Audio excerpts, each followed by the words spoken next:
gracious me! What is going on, guys? TVM here. Welcome back to the road to glory. I tell you what, yesterday I had my doubts about Aguero. I really did. I said that I wasn't really feeling him, but I said that 5 games wasn't enough to judge. So we've gone and played another 7 games. So now we have, maths, 12 games played with Aguero. I've played a couple more since the end of this. And I tell you what, I've come round to him quite a lot. There is a team question that I kind of want to put your way, though. And it is sort of time sensitive because it does involve that SBC Tony Kroos. Put a review live earlier today, and if you want to go check that out, feel free to do so, because it gives you an indication of as to how I feel about that card. And the team I used in that video, in particular, it's blown my mind of how good it is. Not compared to this team, because I really like my team that I have now. There's a couple of positions where I feel like I could improve, sure. But for the most part, I'm at where my team needs to be for me to be able to hit where I'm capable of hitting, if that makes sense. We've had a very good set of 10 here. I've played some very nice FIFA. I've got a long way to go to finish Weekend League off, and I'm going to do that as soon as I finish recording. I'm actually going to click the comments for the first time here. I've not looked at these at all, right? So I don't know what people have said. So it's gonna be a case of me just reading it, and then we'll see what happens. So yeah, I knew this was coming. I knew this. TV Lively says, in my opinion, the first goal happened because Son hit Dani Alves, which collided with Handanovic. If it was Son colliding with the goalkeeper, it would have been a foul. Unfortunate, but let me know what you think. I kind of agree with you. Dani Alves doesn't have any collider with Handanovic. I've looked at the replay enough to know. If you don't know what I'm on about, the first goal yesterday was essentially Son knocked my goalkeeper into the back of the net, and it was awarded as a goal for my opponent. Triggered me so much that I didn't perform very well from there on in. Now, with that being said, yeah, if you look at it back, Dani Alves doesn't collide with Handanovic at all, so there's no sort of collision there. But then when Son comes in, the opponent's player comes in, he hits Dani Alves, which does in turn hit Handanovic. It's kind of like a sandwich, and then they go into the back of the net.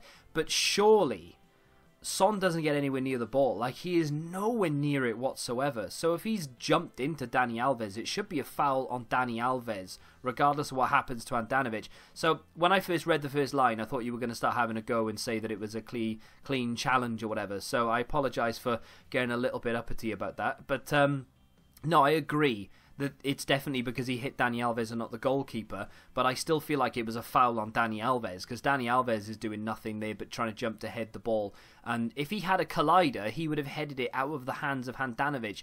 That would have been no problem. It would have been annoying, but it would have been something that in real life happens, right? You never get a situation where the goalkeeper is literally bundled into the back of the net and the referee allows it as a goal. We've got a rage quit there, which was really nice because that was a decent opponent. I go into certain games and I look at these teams and I'm thinking, oh crap, this is a game that I need to win because my opponent doesn't have a team that I have. You know, I'm not saying that I've got a mega team or anything, but if you add up the value of my side compared to some of the teams I come up against, I feel like that in itself is a reason why I should be winning the game. And it's rubbish. It's nonsense, because you could be playing someone who is quite easily an elite player, who has a team that is made up of just sort of sweaty Premier League players, and just they're that good. They don't need a good team. If you watch Nepenthe's top 100 rewards video, as Aguero just bangs one in the back of the net, he opens someone's rewards from like what is it, Elite 1 or something he finished, and he has like a terrible team. It's got a couple of meta players in it, like Sanchez or whatever, but generally speaking, it's a terrible team. I clapped this goal, by the way. This is a fantastic goal from my opponent. Well done. I was like, yeah, good goal, mate. Good goal. I wrote it down. It was a proper career mode goal, but it was still a very good goal. And my opponent wasn't the best. His team wasn't the best, but he scored an absolutely fantastic goal there. So, you know, you've got to give praise where it's due. I'm not going to sit there. I got a jammy goal there, to be fair. I felt a little bit bad because I didn't really deserve it. He was coming back into the game. I didn't deserve to score that third goal. I deserved to score this one, though. Okay, it came off the defender, but had it not come off the defender and it had gone right through, I think it was Shaqiri or Dybala, whoever was coming in at the far stick would have scored. Got a little bit of lag here or there. Some of the spikes that you see that you think may be lag or maybe your PC, it's actually my PC. I've got a RAM issue, as you may or may not know. I've mentioned it a few times. I need new RAM. My RAM is failing, and it's getting worse every day. But I can't afford to fix it, because fixing the RAM and buying new RAM would mean that I would need to go and get a new processor, motherboard, blah, blah, blah. It's just too expensive right now. So if you do see massive, what look like lag spikes, it sometimes isn't lag. It's just my RAM being AIDS. But this opponent right here was an interesting one, because I thought to myself he was going to quit straight away. You get the odd bot on PC, not bot, but like people who use bots to give themselves wins. They get caught every single time. I don't know why they bother trying, but I thought this was one. So me scoring that goal in the second minute was crucial, because it meant that even if he was using a bot now, which is on PC is called a trainer, if he was using a trainer, then it would mean that I would get the win anyway. What happens is they give themselves goals and then they quit the game, and the game, or they press F6 or whatever it is on their little panel, and the game disconnects, but it thinks that the opponent's disconnected and that you were winning 2-0 or 2-1 or whatever it was. You get the win if you're in the lead, and then they get the win because they've given themselves some goals. Sounds like a victimless crime. But unfortunately, sometimes people leave and they give themselves goals when it's 0-0, and obviously you have to just go, and you've wasted contracts and fitness, and then you've got to go into another game and play, and then EA will ban you anyway. So I don't know why people bother doing it. But Aguero popping up with goals left, right, and centre, and just on the stroke of half time, we score a third, and my opponent has decided that enough's enough. And to be fair, he was a very good player. He was more than capable of beating me. If he had a better team, just a better midfield, to be fair, he would have beaten me. He was a very good player, and I'm so grateful that he went into that with a very poor side. Someone asking, why did I put a sniper on Aguero? His dribbling is already good. He needs a hunter. I'm not that concerned. I'm a firm believer in chemistry styles don't give the boost that you see when you go to somewhere like Footbin, or even when you look at the stats in game. You give him a chem style, you look at to see what that did stat wise. I think it gives a slight boost. I do think it improves things ever so slightly, but I don't think it gives them the boost that it shows you. Like if you go and give someone like Peter Crouch a hunter, all of a sudden he's turned into a very not pacey, but he's a very mobile, sort of quick-ish player. You go play with him in game, no difference at all. Like, still feels really slow and sluggish. Just doesn't. And it's the same with most players. And I feel like that it's the same with Aguero there to score another goal. I just feel like it's the same with things like reactions and stuff like that. Like, you see me in player reviews, I'm like, right, let's go see if this chem style's made a difference. And at the end, I'm like, yeah, a little bit, but not much. And it's the same every single time. Like, I put chem styles on every player that I ever use over time, and when I review them and so on and so forth. And I just don't feel there's enough of a difference to even care. Like, I'll put it on there because it's a psychological thing, but I'm not that bothered really. So that's why I don't really understand the top comment. A 20-minute break from failing exams and disappointing my family. All right, I get it. Yeah, you've got exams now, like 9th of December. I didn't think I mean, it depends what part of the country you're from, of course. You don't have a British-sounding name, so I guess you're from a different part of the country. But I didn't think exams were a thing until after Christmas. I didn't think schools really punished you before Christmas, but apparently they do. We are 2-1 down in this game. Very frustrating, actually. This put me on tilt massively, and I actually stopped after this session. I was happy to stop. We played 9 games before this one. I gave away a penalty on purpose there because I genuinely thought I could save it, and I dived the right way. He's looking in the corner.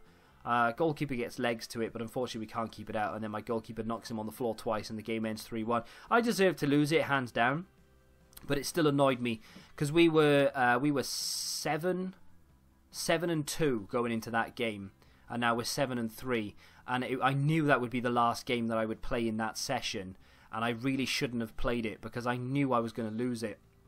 But I thought, no, you've got to get these games done, you've got to play. So we are halfway to the goal of goal 3. with 20 games left. We only need to win 7 out of 20, which is very impressive. If I had time to play the rest of the 20 matches, who knows what we could achieve.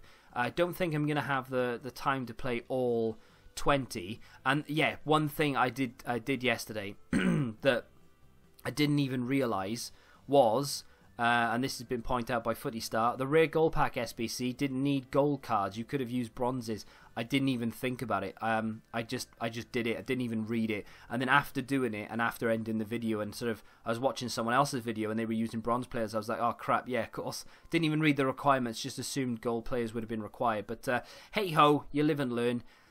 Let's go talk about that team on my main account for just a second. So for those of you who didn't watch the Tony Kroos review, this is the team on my main account. Now I don't really play that many games on this account.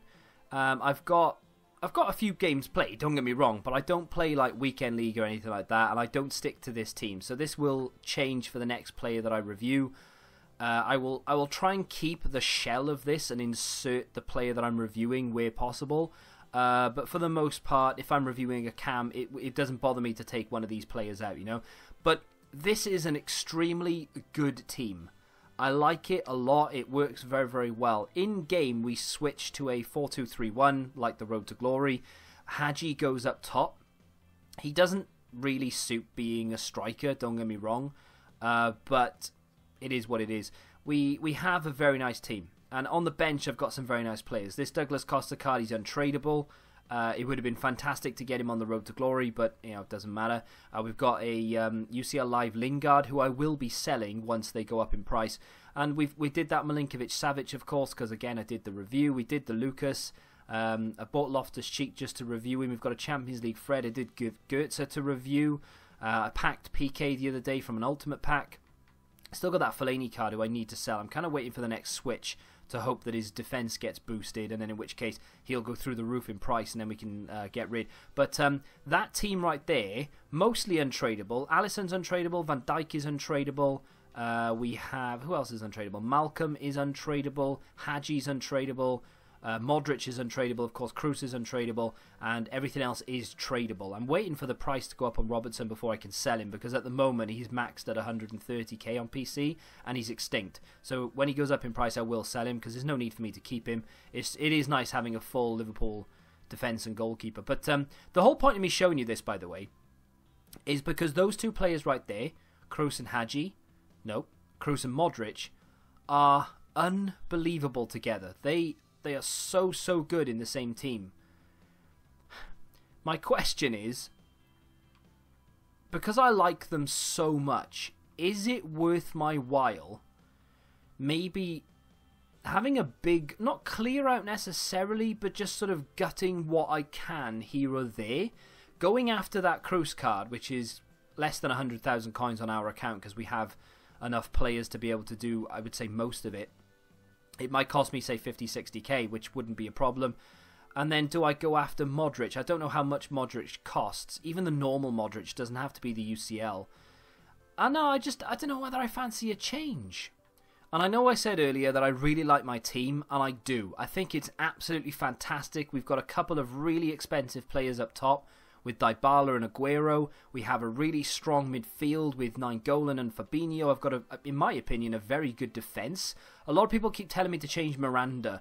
I like Miranda. He's a good player. Unless I can go out and afford like the Chiellini card, which wouldn't fit their chem-wise anyway. But you know what I mean? Like someone like that, then fair enough. But I'm not going to go and get... Someone said go and get inform Marquinhos. And I'm not saying that doesn't work, because I know it does. And we talked about it before. Before I went and got Aguero, I showed you what we could do even with Dani Alves.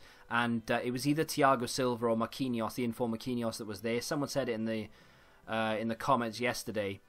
And I agree that they probably are better players. But I've had this Miranda for over 300 games, and I don't have any complaints. I mean, if you just look at his stats, he's got some insane defensive attributes. Okay, his stamina's a little low, his strength could be higher, his reactions could be higher. But he's got a high defensive work rate. He's 6'1". I've played over 300 games with him.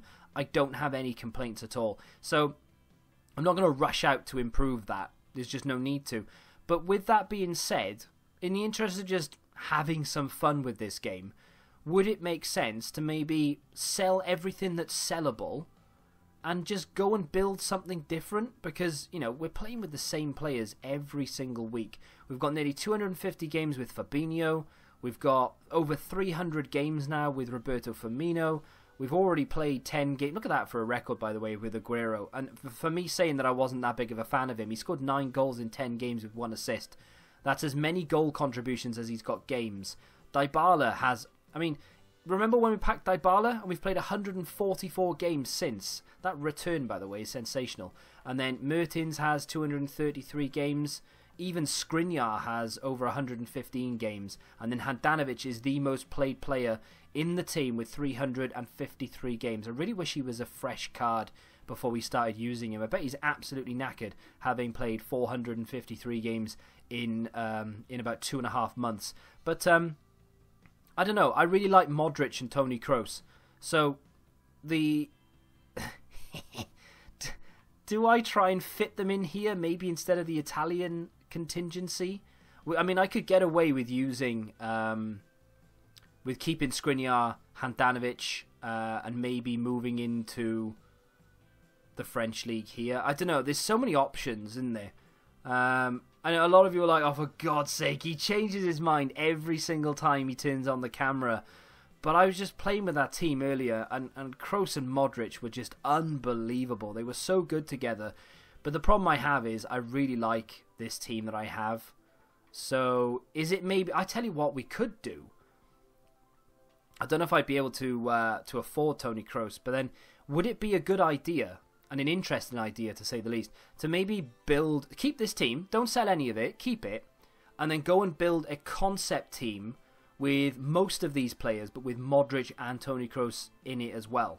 So something along this sort of line, I guess. Right, now Salah will be in form on Wednesday. It will be a striker card, so that would fit their full chem. And that was just me speculating anyway. The main point of this is I could keep the shell of the team, where we keep the defence exactly how it is. We keep Firmino, we keep Fabinho, and then we just introduce Modric, Kroos, Casemiro. Of course, we wouldn't line up like this, but just for chem reasons, that fits.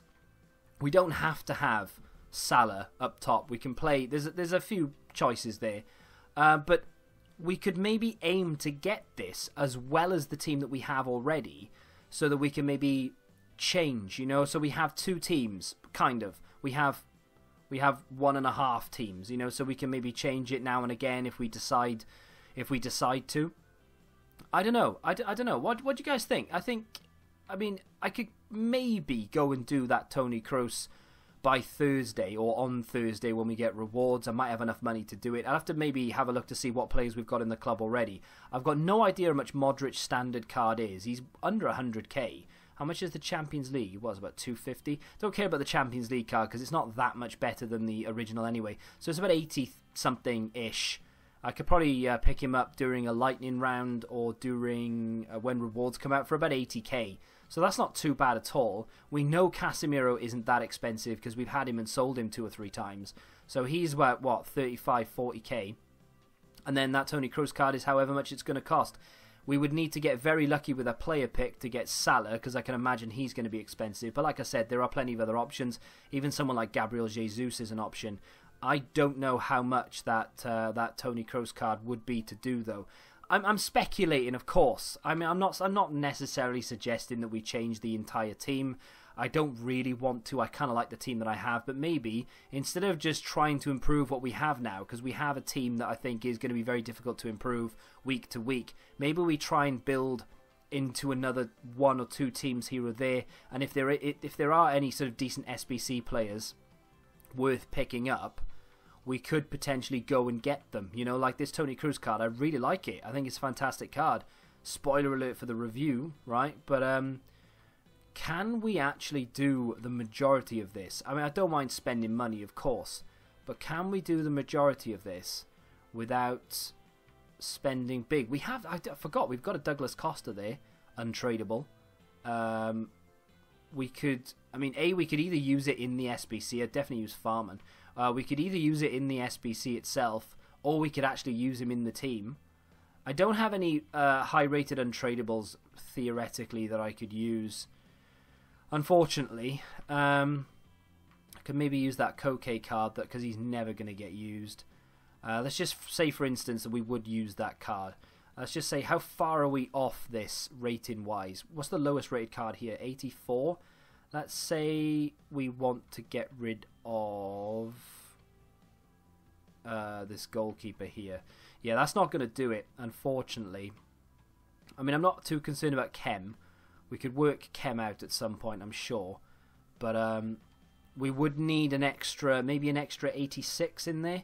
And I think that would probably work. And we could probably afford an 86 right now, actually. If we went and bought ourselves an 85 is company, isn't it? Who's 86 that we could get? Someone like Ozil.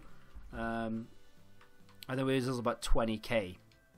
If we were to get Ozil in there instead of him, that's 85 rated. I mean, I know we don't have the Chem there and we are quite a ways off, but just to know that that is good enough rating-wise. We're not too far away from being able to afford Ozil. We'll be able to do the 83 rated team without buying anyone. We could pretty much do this with about 20 to 30,000 coins, which is almost nothing. We get a lot of packs back for it. Yes, we're giving up that Koke.